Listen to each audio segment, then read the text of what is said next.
sa pamayo kan mga bareta. Lampas 400,000 pesos na kantidad ng iligal na droga na kumpiskar sa duwang bypass operation sa Camarines Norte. Lolo gadan kan malamos sa kadagatang sakop kang malilipot albay. Miyembro kang Coast Guard District Bicol, gadan kan madiskwidyo sa pigmamaneong motorsiklo. 4 kilometrong uson, nanutaran kasudma sa Bulkan Mayon. Asin, hand-painted Mayon team shoes, tampok kan sarong artist albay.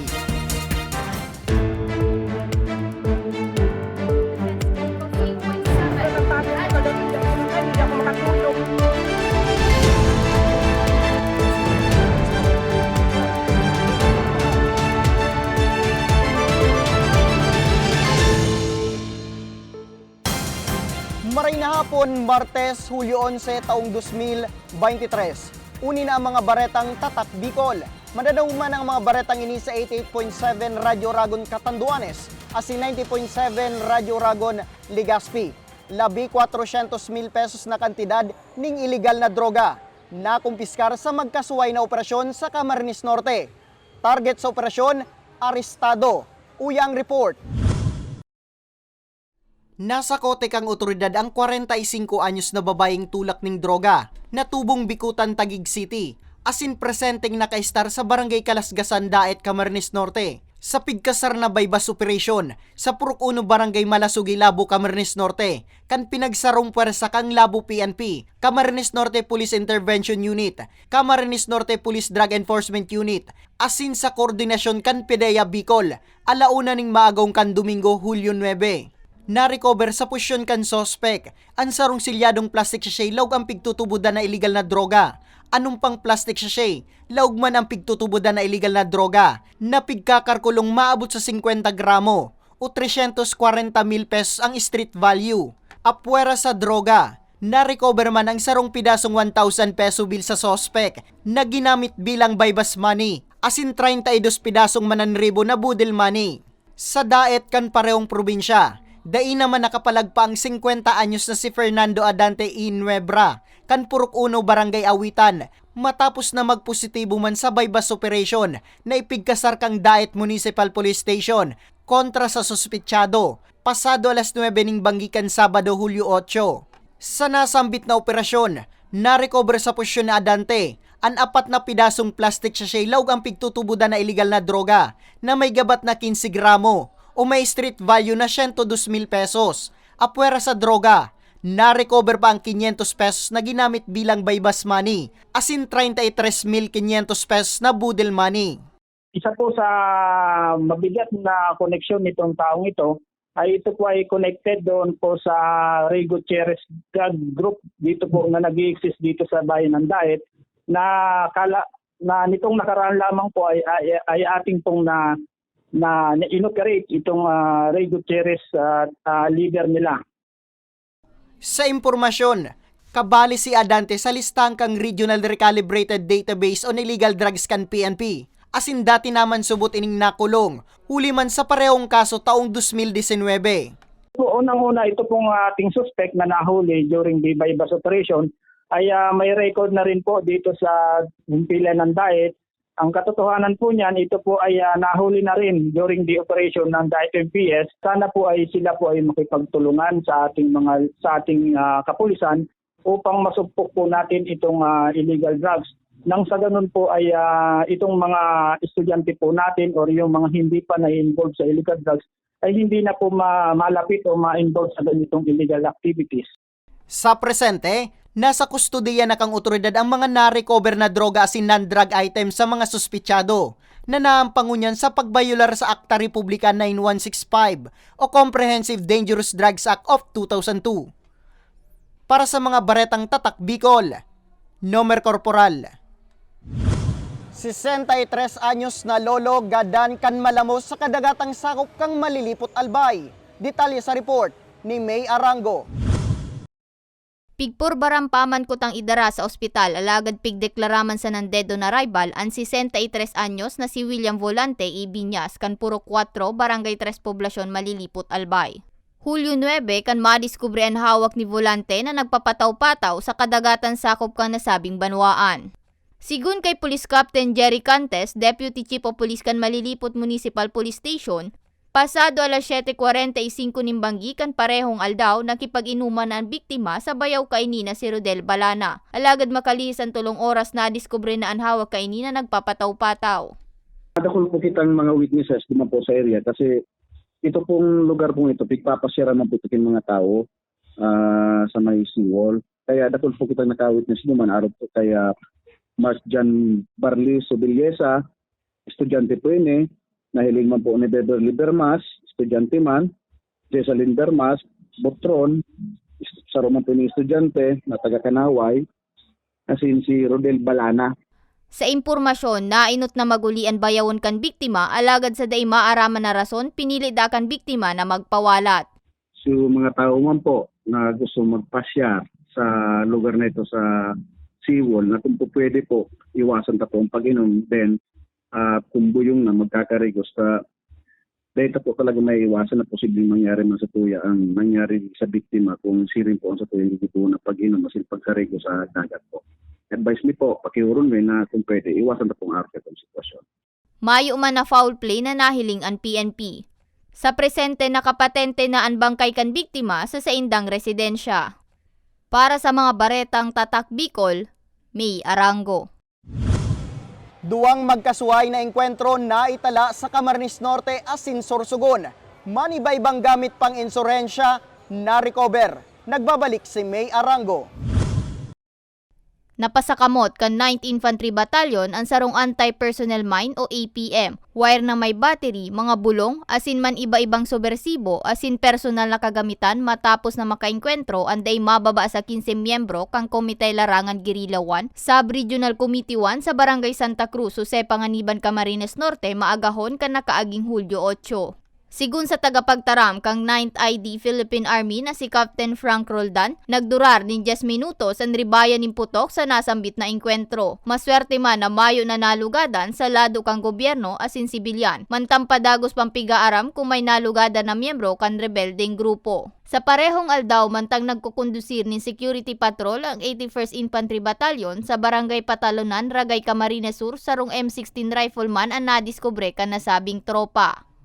Of course, ito ay bunga ng aktibong pakikipag-ugnayan ng mga residente doon sa lugar na nagpapaabot ng impormasyon tungkol doon sa presensya nga ng mga di kilalang armadong grupo doon sa kanilang lugar dahil siguro dahil na rin sa takot na maaring idulot sa kanila or doon sa mga peligro maaring maidulot sa kanila kung magkakaroon ng engkwentro doon sa lugar na malapit sa kanilang tinutuluyan. Mientras tanto, sa Sorsogon, Hulyo 6 kan makaengkwentro man kan 22nd Infantry Battalion anday mababa sa 10 miyembro kan KLG, SRC3 kan Bicol Regional Party Committee sa Sitio Sabang, Barangay Calpi, Bulan. Kung sa ina-recover man kang puwersa kang gobyerno ang duwang improvised explosive devices o IED, 5 magazines, mga wires asin mga personal na kagamitan. Sigun sa tagapagtaram, mayo man nanalugadan sa lado kang gobyerno, mayo man nadamay na sibilyan. Mantampadagos man na pigaaram kung may nalugadan sa hanay kang rebeldeng grupo na tulos na nagdurulag matapos ang engkwentro. Kung titingnan natin may napaka-busy ng ating tropa dyan sa sitwasyon sa Mayon ngayon. Kaya nakikita natin na ito'y pagkakataon din para sa mga NPA para balikan yung kanilang mga dating kinukutahan, balikan yung dating nilang mga hinihingan ng mga extortion money. Kaya nagpapakita silang muli. Pero hindi naman natin ito pinahintulutan sapagkat sa tulong ng taong bayan tuloy-tuloy pa rin ang ating operasyon, ang ating mga combat operation sa kabila ng mga efforts na sinasagawa natin sa pagtulong sa mga apektado ng Bulkang Mayon. Katakod kaini, asigurasyon ka 9th Infantry Spear Division, Philippine Army, asin Joint Task Force Bicolandia o JTFB na sa ibong kan mga naitatalang engkwentro, mantinidong matuninong ang bilog na rehiyon. Para sa mga baretang Tatak Bicol, May Arango.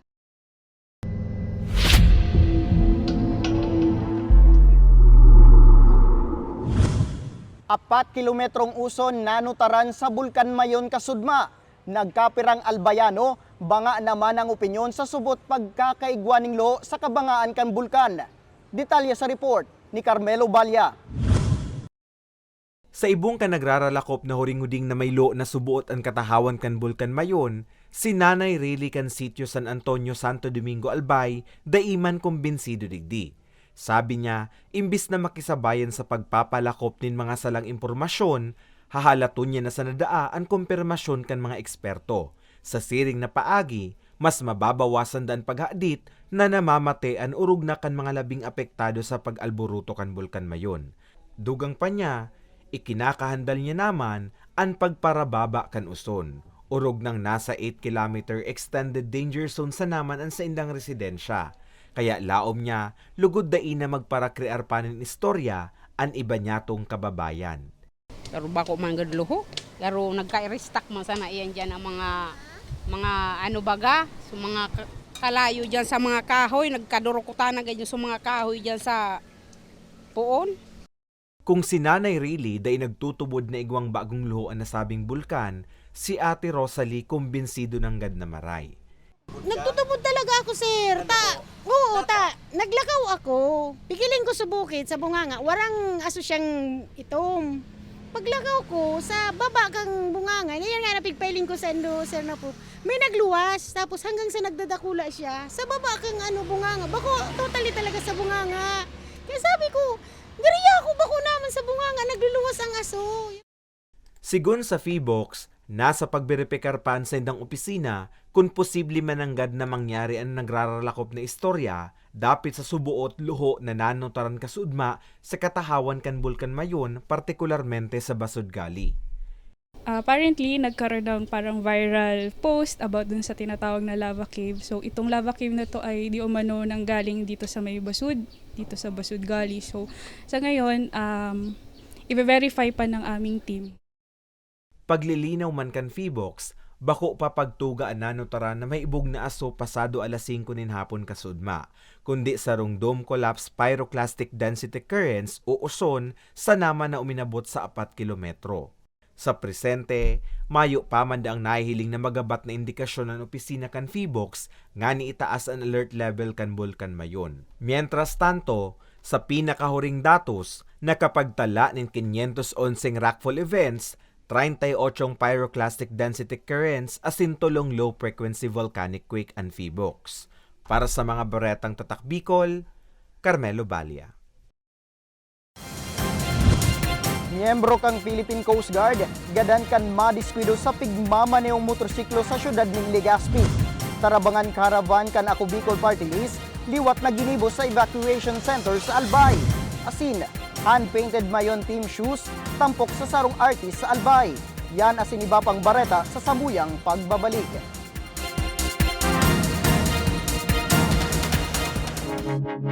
Tucked away in the province of Albay, known for its perfectly shaped Mayon volcano, Misibis Bay Resort, a locally owned 5-hectare private island resort. The resort is ready for all those looking to balance tranquility and adventure. This tropical destination is where guests can either choose to relax under the palm trees or have an adventure under the sun. It features modern and luxurious rooms and villas, recreational facilities, and sophisticated services.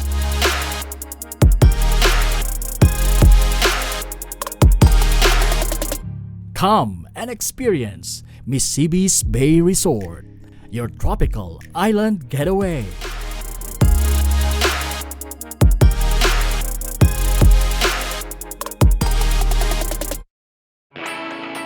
Naghahanap ka ba ng trabaho?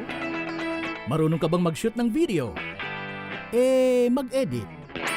Magaling ka ba sa social media? Willing ka bang matuto? Graduate ng journalism o may alam na sa media? Apply na dahil naghahanap kami ng videographers para sa Camarines Norte, Sorsogon, Camarines Sur, Catanduanes at Masbate. Ipadala ang inyong resume sa actioncallcenter@gmail.com at maging pinakabagong miyembro ng aming team. Tara na! Apply na!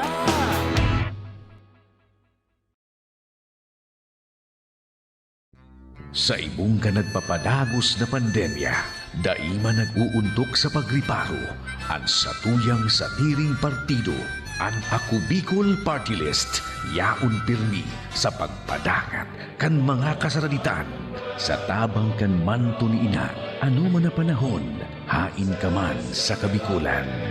Viva la Virgen! Viva Nuestra Señora de Peña Francia!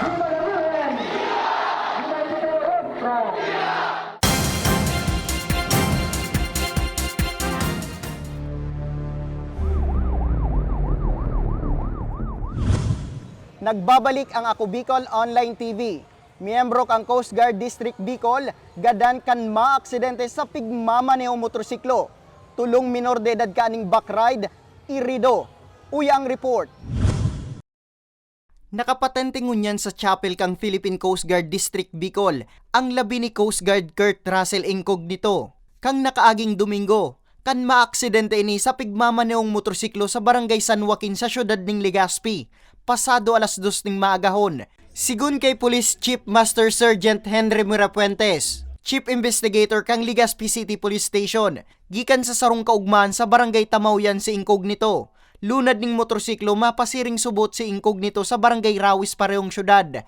Kaibang tulong backride kaaning minor de edad na lalaki. Alagad man tang pigbabaybay ang pakurbadang porsyon sa lugar kang insidente. Nawaran subot ning kontrol sa manibela si Incognito. Hasta makabunggo ang mga ini sa sarong poste. Sa kusog kang impact, nakabarabad ang mga biktima na ikinagada ni Incognito asin ikinalugad kan mga backride. Base naman sa interview ko naman sa sarong backrider, ini po hali po ni sarong sarong backrider na binagbobordan kay ng Coast Guard. Tapos nagirenom-numan, hindi tamaraman ko ano nyata pasirin sila sa Rawis. Medyo na kayo namin ng apat doon sa harong na pinagbubordan kayo ng Coast Guard. Napag-araman man na mayong mga sulot na helmet ang mga biktima kan maaksidente.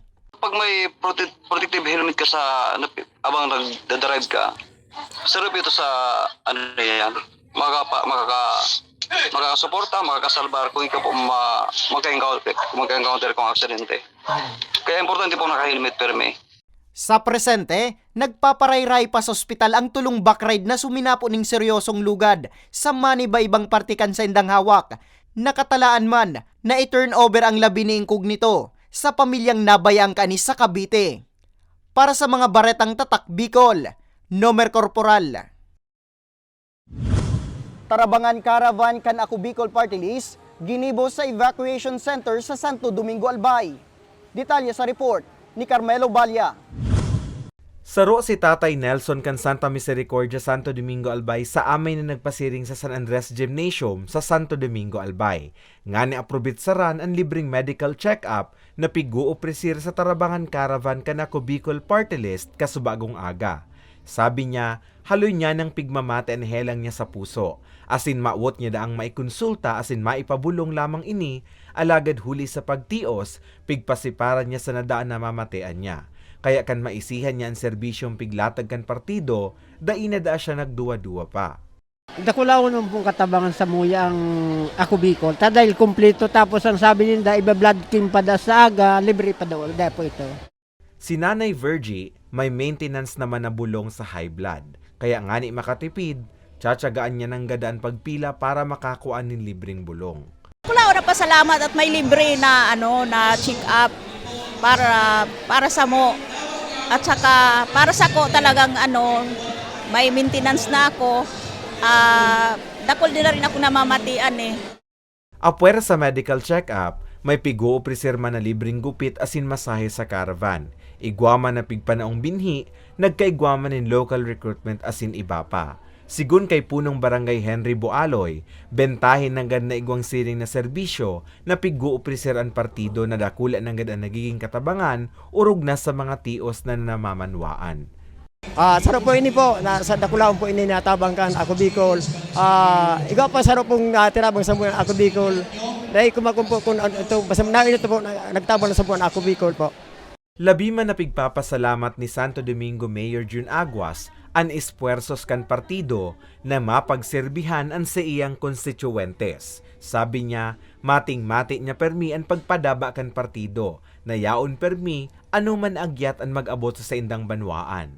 Ako Bicol naman kasi bako mabisita din sa Tuya eh. Ang ako Bicol taga Santo Domingo. Actually, in fact, ang Santo Domingo is the home of ako Bicol kasi daw na son dadigdi po, and ever since naman talaga po we are closely monitoring, coordinating with them na sa gabos pong tabang nila. Relentless po ang tabang kang ako Bicol, no?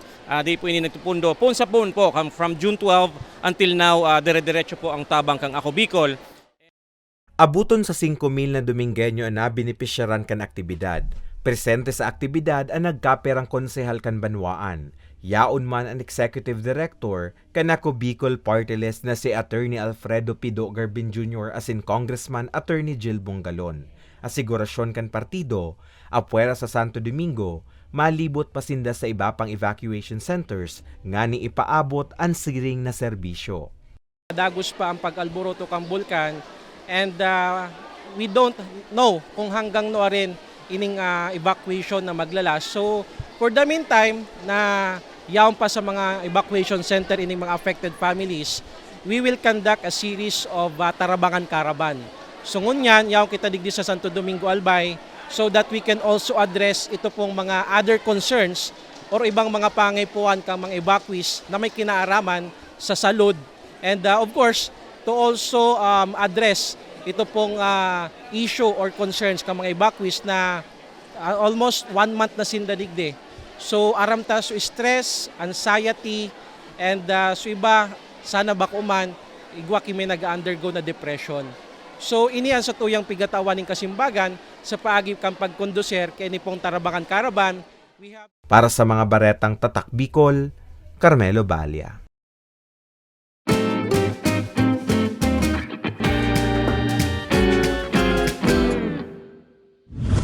Hand-painted mayon team shoes, tampok ang visual artist asin painter na si DJ Tanji kang Legazpi City. Ang istorya sa likod kang sayang obra, aramuntayan sa istorya ni Carmelo Balia. Sa kamawota na madugtungan pan buhay kan saing namumuta na live-in partner, nangunyan ang nakikipaglaban sa cancer, naisipan kan local artist na si DJ Tanji kan Legazpi City na gamiton ang sa iyang talento sa arte. Iningani ipadagos na makapaglikom nin pondo para sa mga gastuson kan sa iyang partner sa pagpapabulong. Bistado si Tanji bilang pintor. Marorumduman na enot niya naman na ginamit ang sa iyang talento sa arte para makapaglikom manin pondo sa operasyon niya sa puso kanakaaging 2022. Kung sain, naisipan niyang magbenta kan sa iyang painting sa ipigkaag na sa tasa. Kaya ngunya na may panibagong agyat na naman siyang pigkakaatubang, ang sa iyang talento man giraray sa arte, ang sa iyang nakakatabang. Kung dati sa mugs o tasa, ngunyan mahihiling naman ang sa iyang painting sa sapatos. Ang mga hand-painted shoes na ini ang pigkakasibutan niya ngunyan, na ipighango niya sa Bulkan Mayon. Sabi niya, duwahas tatulong aldaw niyang pigigibuan kada padis nin sapatos, na mababakal sa kantidad 2,500 pesos pataas, na dakulang bagay sa pagpapabulong kan sa iyang partner na si Piwi. Eto, yung shoes for Akos, nag-start siya mga last week. Although yung sapatos, matagal nang di-deliver sa akin ng May pa, pero nasimulan ko lang siya ngayong mga katapusan ng June. Marami na rin na-reach sa social media yung shoes for Akos. Kaya yung ibang nag-order, hindi ko nakilala. Pero of course, nag-start siya sa friends. So yung una kong inoferan, friends. Tapos nag-post po ako ng video and photos na nagpipaint ako, tapos yung finished product. Nagandahan sila, kaya eto, nung pinost ko siya, maraming nakakita na kahit hindi ko friends, marami nag-message. So, yun, inaano ko na lang kung sino yung, parang first come, first serve na lang. Apwera sa paglikom nin pondo, maut niya mandaan na mapromoter ang turismo sa Albay. Whimsical designs ang kadalasan na obra niya. Dugang pa niya sa kada paintings na pigigibo niya, gusto niya perming ibidaan gayon kan Bicol o rugna kan probinsya.